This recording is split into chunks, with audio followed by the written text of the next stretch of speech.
sometimes we have plucked our parents' nerves and we know we had something coming, and sometimes they'll tell you, I know I was told, get out of my sight right now. Because they know, sometimes, and yourself as parents that got kids, sometimes they have upset you, so you just say, listen, go to your room. That's what you say. Most of you say, go to your room. Because if you get a hold of them, it ain't going to be pretty. And you don't want to kill them, but you want to send them a message. It's the same way. He's that way with us.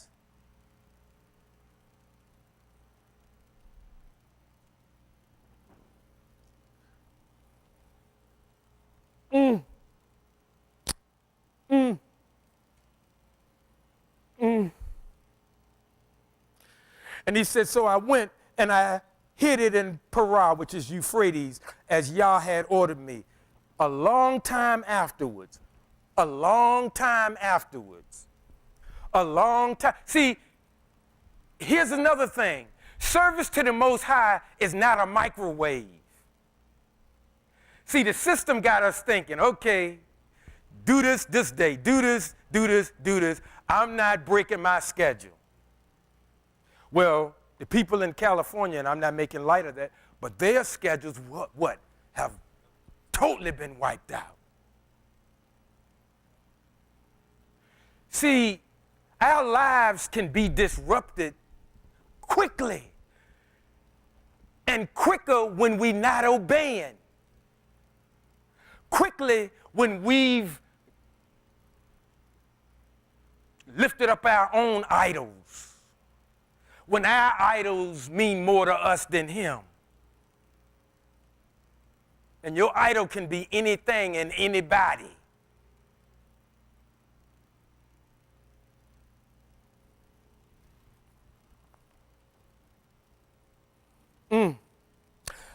A long time afterwards, Yah said to me, get up, go to Parah, and recover the loincloth I ordered you to hide there. Now again, Yah told him what to do. He went and did it. See, it appears that the prophets that he approached, and he may have approached others, and some might have said, I don't want to do that. I saw what happened to so-and-so and so. Oh, no. May have, I don't know. I don't have chapter and verse. But those that said, yes, okay, Father, I'll do it. When he said something, they did it.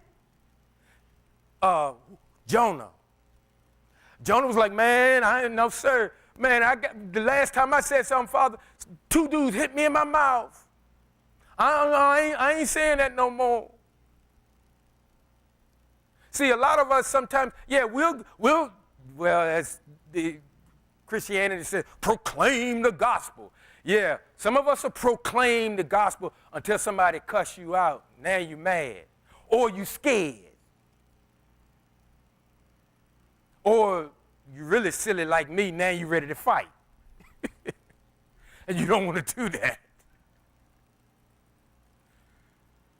What I'm saying is sometimes even in doing the things that he told you to do, there's going to be opposition.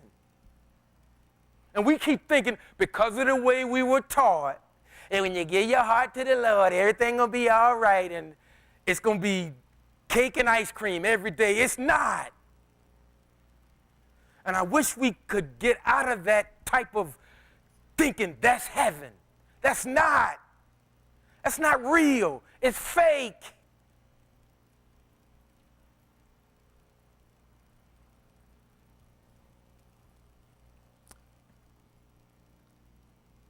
So I went to Parah and dug up the loincloth. But when I took it from the place where I had hidden it, I saw that it was ruined and useless for anything. And see, sometimes he speaks to us, and then wait a minute now. I'm so-and-so and so-and-so, and the people think I'm a big muckety-muck. Surely, God, you didn't say that to me. Remember that guy that had well, I'll call it a modern day STD. And the prophet told him, man, go in the river and dunk yourself 3 times or something. Because he was a king or whatever, or Pharaoh, because he had some authority, he was like, surely something so simple. In other words, he's saying, it's got to be more to it than that. And again, when he speaks, just obey. When he speaks, just obey. Do it, and do it his way. Even if it doesn't make sense to you. Are you on his counsel? Well, see, Father, I want a seat at the table with Abraham, Isaac, and Jacob. I've done well here. Man, sit your silly self down. Stop thinking like that. That's what society would have you think about yourself.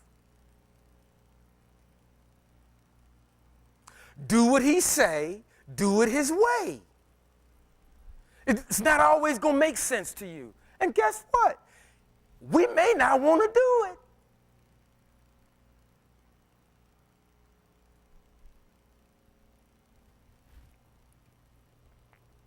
He said, so I went to Paran, dug up the loincloth, but when I took it out from the place where I hid it, I saw it was ruined and useless for anything. Then the word of Yah came to me.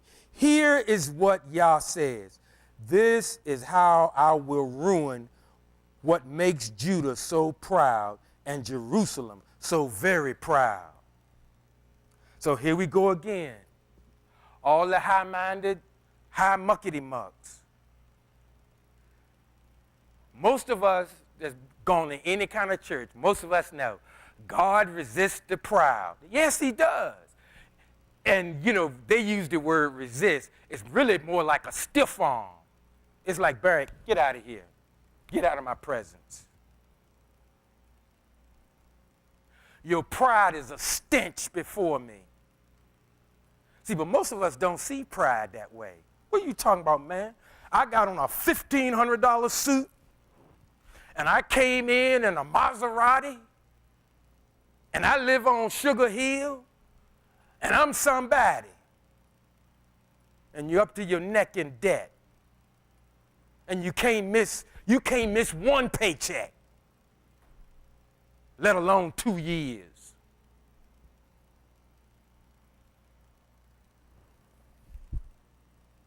Folks, don't be fooled by the foolishness of man. Don't buy the stuff that they're selling. It's not worth nothing. Aren't you tired of them rubber chicken dinners? And them little cheap plaques? Wake up and do more than just smell the coffee.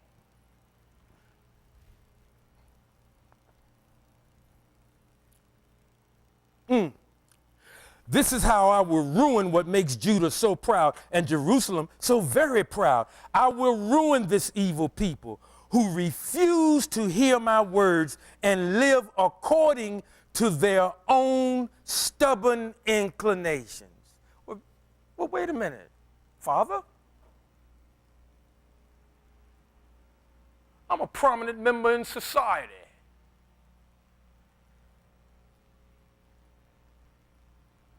Bury that attitude.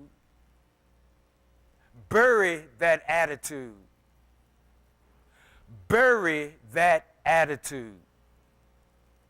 It's going to turn on you.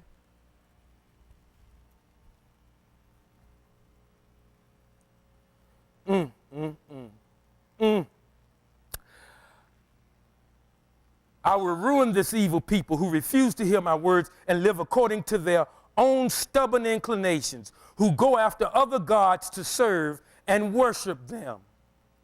And here, when they say other small g gods, that's idols. That's another thing for idols.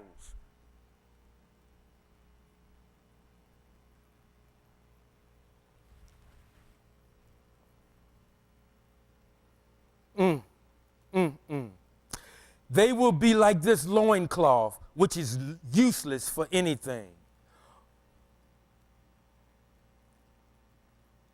For just as a loincloth clings to a man's body, I made the whole house of Israel and the whole house of Judah cling to me, says Yah.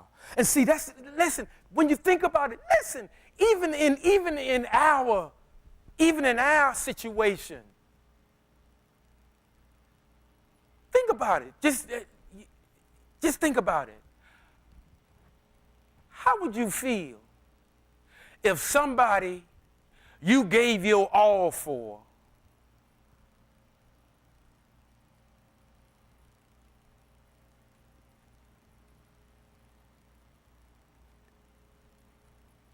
decided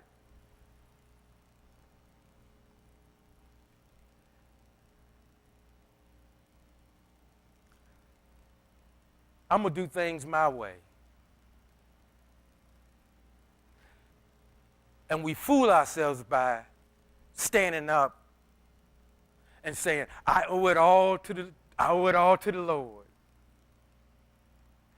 And sometimes when I used to hit it, I said, Father, please, just come down and say, okay, you really feel that way? Then give your stuff to that guy over there who ain't got nothing. I wonder how many people would do that. I wonder how many prominent people would really do that. But they're quick to say, oh, you know, I owe it all to you.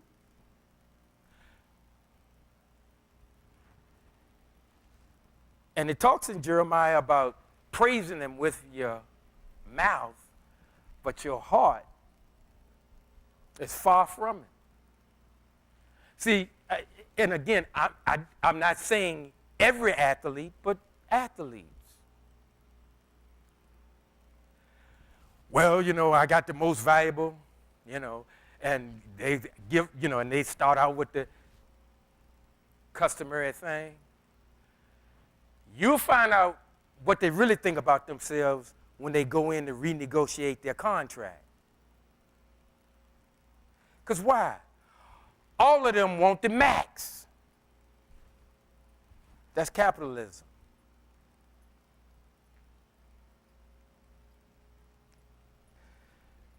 The guy that kept talking about, you know, he had a lot of stuff. And he says, you know, he looked over and his neighbor didn't have as much.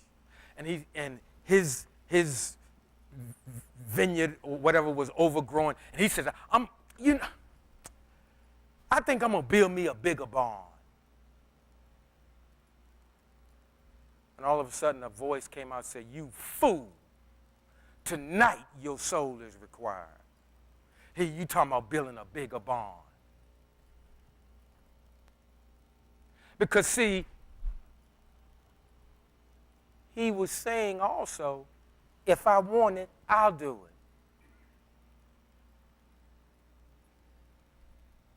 Folks, I'm telling you, these type of thoughts creep into our consciousness, and it doesn't help that we got people steadily feeding us this garbage day in, day out. And it's taking us away from accurately hearing the instruction. Because what happens is we start saying, I've gotten this by my own hand. And the Most High is saying, Barry, you a liar.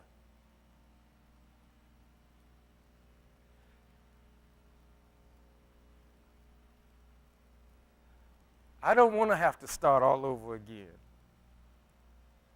Once was enough for me.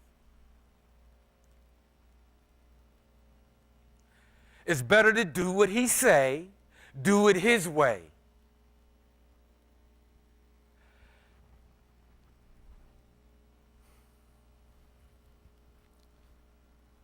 I'm going to read a little further. I made the whole house of Israel and the whole house of Judah cling to me, says Yah, so that they could be my people, so that they could be my people, building me a name and becoming for me a source of praise and honor. See, and you've heard me say in times past, and it is true, it's more to this than just being good little boys and good little girls. That is so elementary. Some of us old as dirt, and we still got that premise in our mind. He wants honor. He wants praise. Not drawing attention to yourself, but truly stating for real, hey, it is he that has made me this. Not who I got a relationship with or who I have done business with.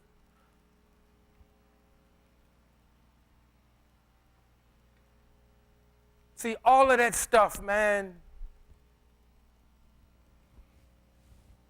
it's got some of us twisted up, and some of us, we don't even know it.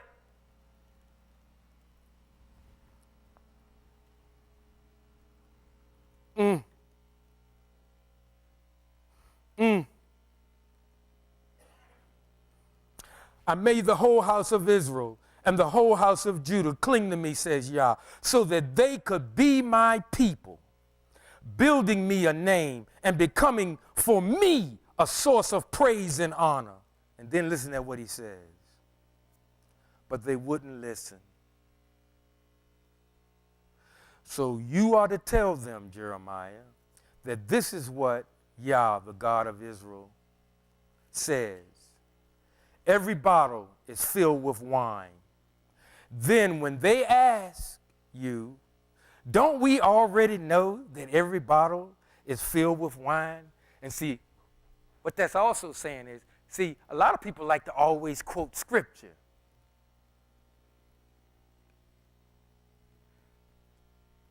And they try to justify whatever it is they are doing or not doing because they can quote scripture. But I have to ask you again, are you merely just quoting scripture? Do you really understand and comprehend what you're saying? Or are you just doing something you saw somebody on the internet do and say? Or because you like this person's whatever, and well, if they doing it that way, we ought to do it that way. Uniformity. You know, and it's really sad when countries over in Africa and even in what we call the Middle East, have you all ever looked at some of their, what they call services? It looked like something over here. When we should have been borrowing from them. Look over in some of the African nations and look at some of those.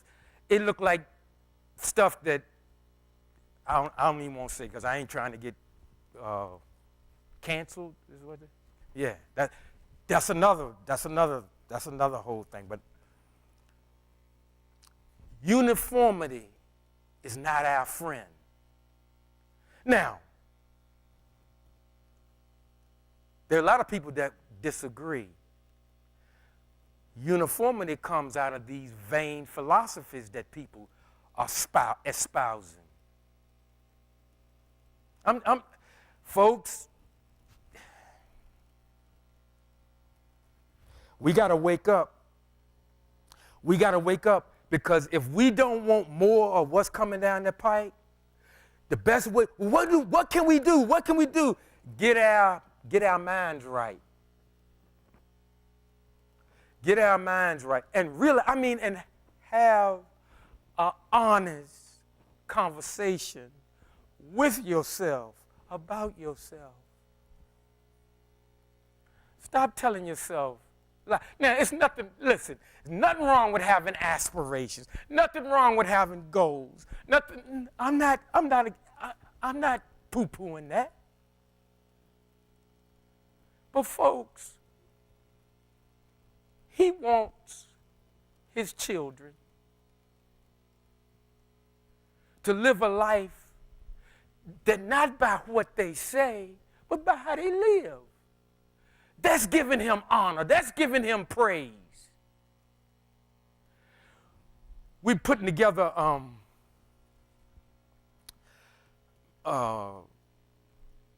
my 50 years since I've been out of high school. 50 years.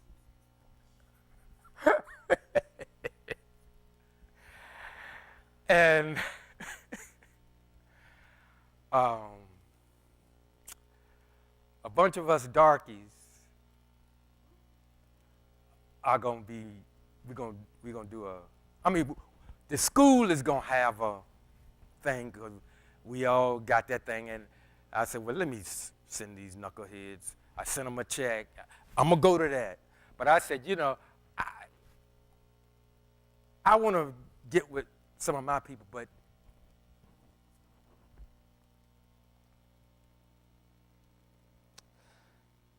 we're contacting. I'm on the committee, and we're contacting different people. And I've talked to people that I haven't seen them since, remember how you take that tassel and flip it or whatever to the other side, for high school, I haven't seen some of them then, but I got to talking with somebody, and the conversation started at 2 in the evening. And I got off. Now, they had to get off because they were doing some business too. So they had to get off about 3 times. But they called me back. By the time we hung up, because I was like, look, I got to go to church in the morning. Well, I had to go to the bar first. Y'all know that. I had to go to the club, clean that up. But I said, I got to get, it was after 12. And we were just sharing things, because life, some of you are close to my age anyway. Life is so different now than when we were teenagers. Now, all of us can at least say, except for, I see some of the young people in here. But when we were teenagers, it's different now. It's so different now. And I said, well, I'm gonna. It was only 45 of people that looked like me in my class, and the rest looked like somebody else. Which that's fine, but I'm just saying that. Now, of course, Hermitage is all, I think, me now. But back when I was going there, it was 45 in my class, and the rest was somebody else. But I want the 45 to get together. And I told them, I want to host something at my home. And because I'm sure all of us have had loss. See, I'm thinking 50 years. That's a long time, folks. And from a Hebraic standpoint, did you know that at the age of 50, that's when the Most High considers you mature enough to give advice? How many of us have given some advice in our 20s, 30s? Some of us was giving advice probably in our teens. 50 years. According to the way the Most High see it. Now, society, well, what are you talking about? After you come out of university, man, I'm going to get on that later, but that's for another time.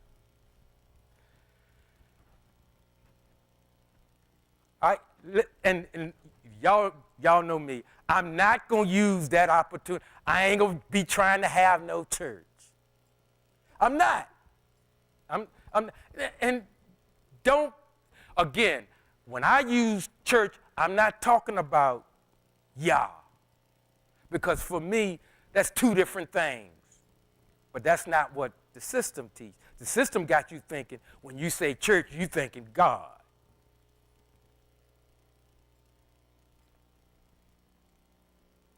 But and some of us have gone on already.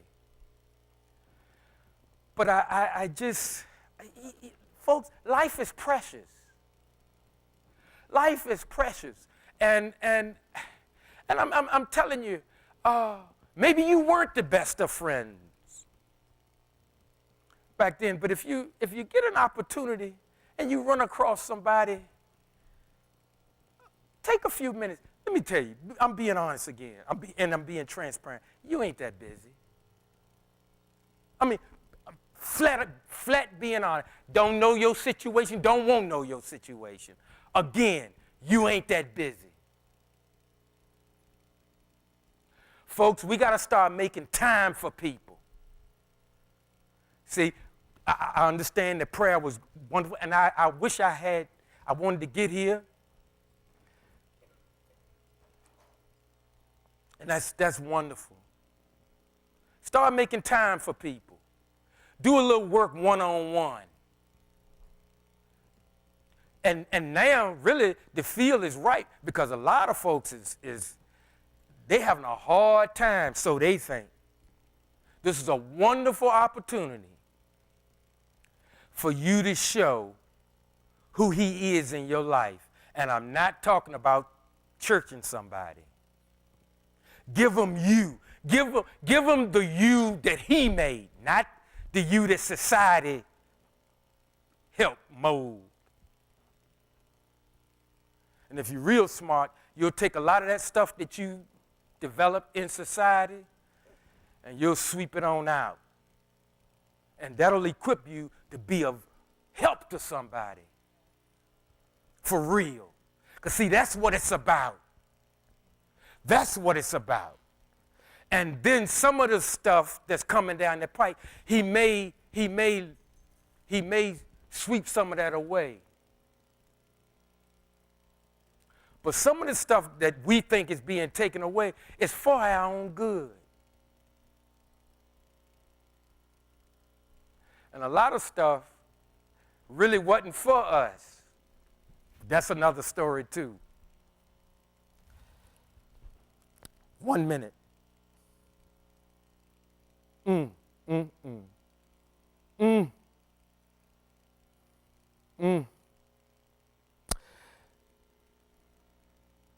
He says, for just as the loincloth clings to a man's body, I made the whole house of Israel and the whole house of Judah cling to me, so that they could be my people, building me a name and becoming for me a source of praise and honor.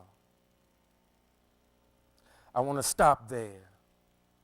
Because, a lot of us are saying, well, what do I do? What do I do, Father? What do I do? What do I do? Let's live a life that brings him praise and honor. Yes, praise and worship, what we call praise and worship, that's good. But praise and worship, true praise is how you live in your life when you're not in here. Are you living a life that you live in such a way you can be of assistance to somebody? And it may be somebody that you don't necessarily hang out with. See, when we can start seeing people past what they wearing, what organization or whatever they belong to, what church they go to, if they go to church or not. Even people that don't go to church, they need help too.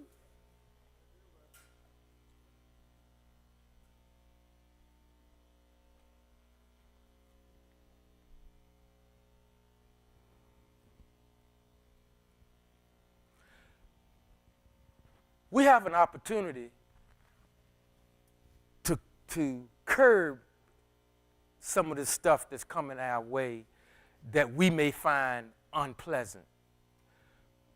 But it's not so much by what we do in here. It's by what we individuals do out there. I'm going to close. I've got to check on one of my neighbors. I saw a U-Haul truck.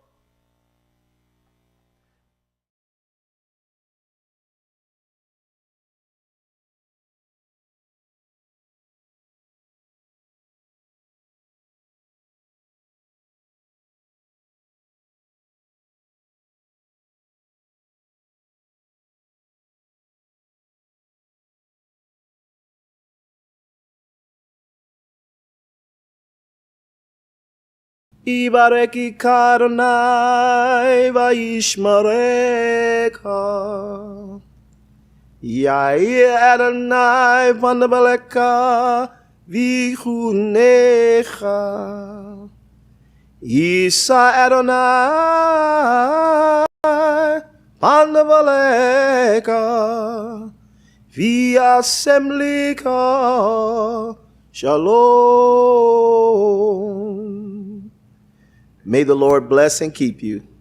The Lord make his face to shine upon you and be gracious unto you. The Lord lift up his countenance upon you and give you peace. Shalom.